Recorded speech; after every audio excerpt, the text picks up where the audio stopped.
Au Togo, nous nous intéresserons au bilan des vacances scolaires. Des jeunes mettent à profit ce temps de repos.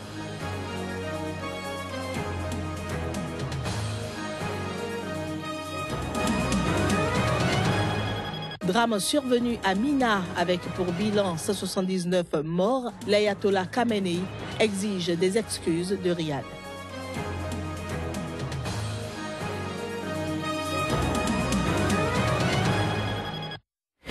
Ravi de vous retrouver ce lundi matin pour une nouvelle édition du journal sur Sika. Mesdames et messieurs, bienvenue à vous. Au Togo, le gouvernement lance célébrer samedi la proche victoire de leur pays dans la bataille contre l'épidémie d'Ebola.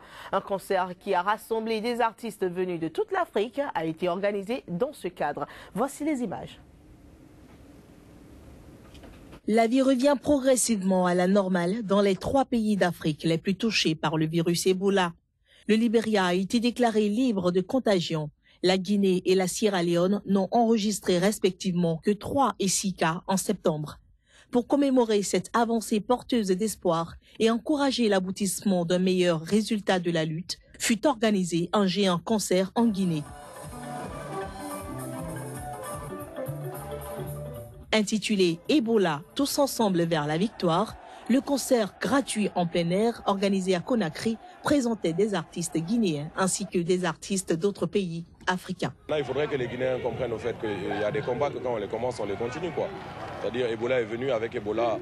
Certes, c'était un malheur, mais on a quand même pris certaines bonnes manières, comme se laver les mains, comme faire attention, bon, voilà quoi.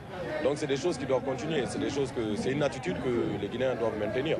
Avec un méga concert comme ça, c'est vraiment pour apaiser le cœur de tout ce qu'on a eu dans le passé jusqu'à aujourd'hui, apaiser le cœur de toutes les Guinéennes et tout ce qui ont souffert et la famille des victimes d'Ebola. Il faut redonner de l'espoir à la jeunesse. Voilà, Ebola c'est la fin, il faut redonner espoir à la jeunesse. En tout cas, on est là pour ça et les mettre sur une plateforme où ils peuvent s'exprimer et développer leur talent. Beaucoup d'espoir et vraiment restez fort, restez positif, lâchez rien, Guantanara Conakry. Jusqu'à 25 000 personnes assistaient au concert selon les organisateurs. Le virus tropical Ebola a tué plus de 11 000 personnes dans l'ouest de l'Afrique, dont 2 500 en Guinée, depuis qu'il est apparu dans les forêts du sud de ce pays en décembre 2013. La vigilance devrait être maintenue dans les 3 pays les plus touchés jusqu'à la fin de 2016, car le virus est installé dans les populations animales de cette région.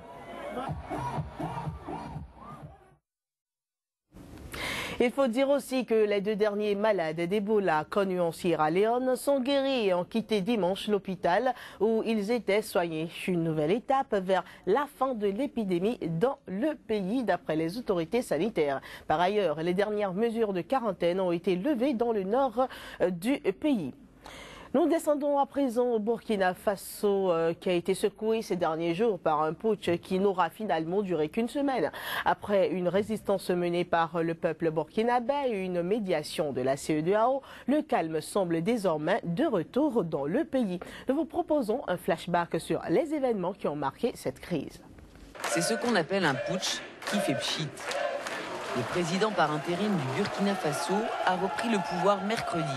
7 jours seulement après que ses propres gardes l'aient mis en prison et l'annonce solennelle de la dissolution de ce gouvernement à la télévision nationale.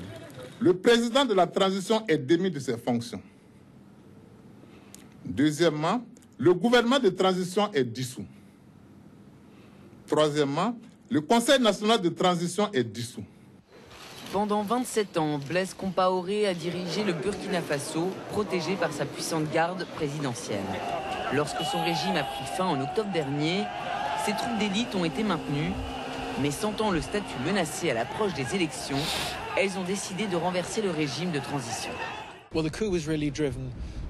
Ce coup a vraiment été mené par la garde présidentielle, qui s'est sentie lésée et menacée de dissolution, parce qu'ils étaient tellement liés à l'ancien régime de Blaise Compaoré, au pouvoir pendant plus de 2 décennies avant d'être chassé par une révolution populaire il y a près d'1 an. Mais le général Gilbert Diendéré, meneur du récent coup d'État, n'a pas gagné le soutien de la population. Lorsque l'armée régulière s'est déployée sur la capitale pour chasser les putschistes, Ils ont été applaudis par les Burkinabés. Si nous sommes ici aujourd'hui, c'est contre l'intérêt égoïste de l'RSP qui est là en train de tuer les civils, de menacer le peuple. En coulisses, les dirigeants d'Afrique de l'Ouest ont travaillé à une sortie de crise. Résultat, les troupes d'élite ont abandonné et signé un traité qui leur a donné l'amnistie et le droit de se présenter aux prochaines élections. Cap à présent sur le Togo, les vacances ne sont pas seulement des temps de loisirs. Certains élèves togolais ont mis ces dernières vacances au profit pour s'initier aux arts plastiques et à la fabrication des marionnettes. C'est une opportunité que l'association Evaglo leur a offerte. Suivez plutôt Ferdinand Gallet sur ce reportage. Le sida signifie syndrome immunodéficience acquise. En plus des cours de vacances, certains élèves togolais ont eu la chance d'exprimer leur talent en art plastique et en fabrication des marionnettes. L'initiative a beaucoup encouragé parce que d'abord ça rend nos vacances utiles et aussi ça nous apprend sur ce que nous n'avons jamais eu l'idée d'apprendre, surtout à l'école. Donc ça nous permet de connaître les talents que nous avons cachés en nous. L'initiative est de l'association Evaglo. Après les handicapés moteurs, les responsables de cette association ont décidé d'organiser chaque vacances un festival en art plastique et en fabrication de marionnettes en faveur des élèves.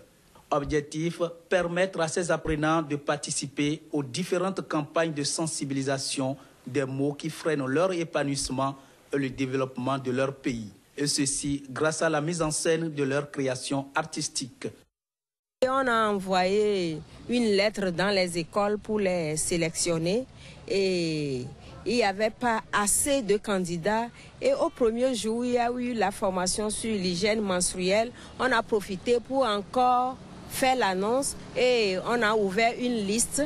Et voilà, comme ça, ils se sont inscrits et la formation a commencé le lendemain. La première édition qui a duré une semaine s'est déroulée cette année à Akepe, une localité située à environ 30 km de Lomé, au nord-ouest du Togo. Je suis venu pour les encadrer en art plastique. Donc c'est un travail d'éveil de conscience. La seconde édition est prévue pour les vacances 2016. En Côte d'Ivoire, la rentrée scolaire dans l'enseignement primaire et secondaire a débuté depuis une semaine. Eh bien, un moment d'angoisse pour certains élèves qui découvrent pour la toute première fois l'univers du secondaire. Notre correspondant en Côte d'Ivoire, Chris Paterne Assémian, est allé à leur rencontre. Voici son reportage. Après 3 mois de vacances scolaires et reprise des cours à l'enseignement secondaire, il est 6 h du matin. À 10 ans, Ivan va pour la première fois en 6e. Je vérifie mes affaires pour être sûr que je n'ai rien oublié. Comme dirait l'adage, qui veut aller loin ménage sa monture. Convaincu de n'avoir rien oublié, notre jeune collégien prend la route de l'école en compagnie de sa mère. Dans cette atmosphère de premier jour de classe, impossible de ne pas remarquer ses élèves sortis des rangs du primaire, découvrant le secondaire. Des instants que certains parents ont voulu jalousement conserver dans leur portable. C'est important pour nous parce que c'est le premier jour de la rentrée. Et puis, il faut l'accompagner, il faut l'encourager. Découvrir la 6e, Fatima en mourait d'impatience. Bon, je suis contente d'être en Belgique parce qu'avant j'étais toujours en carreau, donc ça change un peu. Le premier jour, on a acheté ses bleus blancs déjà. Elle ne fait que porter ça à chaque instant qu'elle voit. Une fois qu'elle voit une nouvelle personne qui rentre à la maison, elle va porter pour venir lui montrer. D'autres par contre se sentaient perdus dans cet univers. Heureusement que le directeur et tout son personnel étaient là pour la cérémonie d'accueil des nouveaux venus. Je voudrais me tourner directement vers les élèves de 6e, les tout nouveaux, que nous allons tous accueillir par des applaudissements. Tous nous allons les accueillir. Donc à vous, bienvenue au Collège Notre-Dame d'Afrique de Biétry, à Kouaba.